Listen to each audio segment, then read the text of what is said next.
Assalamualaikum warahmatullahi wabarakatuh. Kami dari kelompok 6, kami ingin membahas tentang pendekatan behavior dan cognitive behavior therapy atau CBT.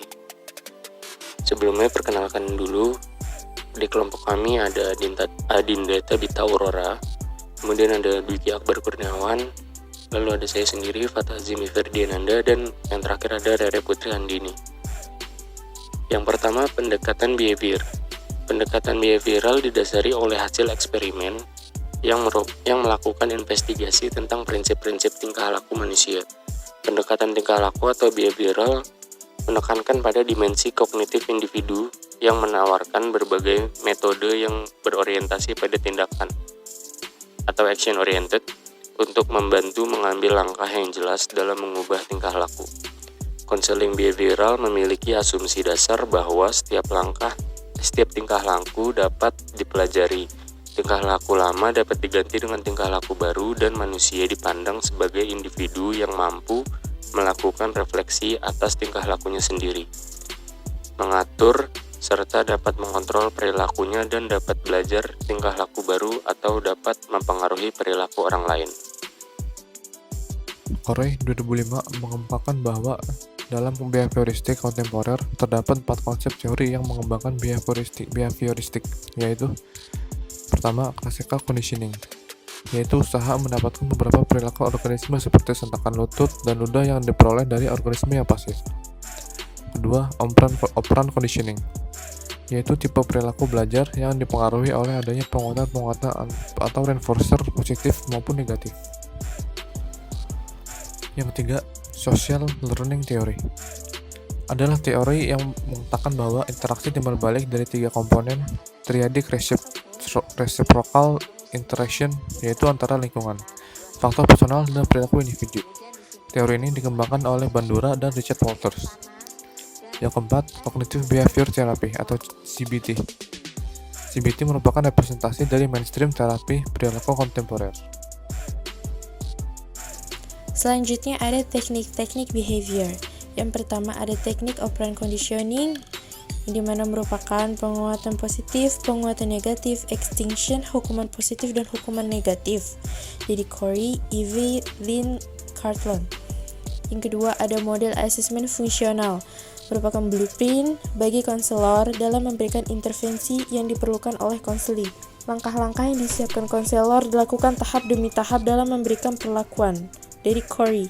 Yang ketiga, relaxation training and related methods, merupakan teknik yang dipakai untuk melatih konseli agar melakukan relaksasi. Dari Corey, Ivey, Cartlon. Yang keempat, ada systematic desensitization, merupakan teknik yang tepat untuk terapi bagi konseli yang mengalami fobia, anoreksia nervosa, depresi, obsesif, kompulsif, gangguan body image. Dari Corey, Ivey, Lynn, Cartlon. Dan yang terakhir, yang kelima, exposure therapies. Teknik terapi ini dengan memaksimalkan kecemasan atau ketakutan konseli. Corey, Lane, and Garsh. Selanjutnya ada cognitive behavioral therapy atau CBT, merupakan pendekatan terapi yang berpusat pada proses berpikir dan berkaitan dengan keadaan emosi, perilaku, dan psikologi. CBT berpusat pada ide bahwa orang tertentu mampu mengubah kognisi mereka dan mengubah dampak pemikiran pada kesejahteraan emosi. Dari Wilding and Miel tahun 2013. Selanjutnya dapat dilihat pada bagian cognitive behavioral therapy. Dapat diketahui bahwa pendekatan cognitive behavioral ini berfokus pada kognisi. Reaksi emosi, reaksi perilaku, dan reaksi psikologis individu memiliki hubungan dengan kognisi, yang dimana saling mempengaruhi. Di sisi lain, situasi yaitu kondisi lingkungan juga mempengaruhi kondisi individu. Model pendekatan kognitif behavior ini mengarahkan yaitu bagaimana kognisi individu memediasi emosinya dan bagaimana respon perilaku individu terhadap situasi yang tentunya akan mempengaruhi dalam waktu jangka pendek dan bahkan jangka panjang. Selanjutnya tujuan kognitif behavior terapi.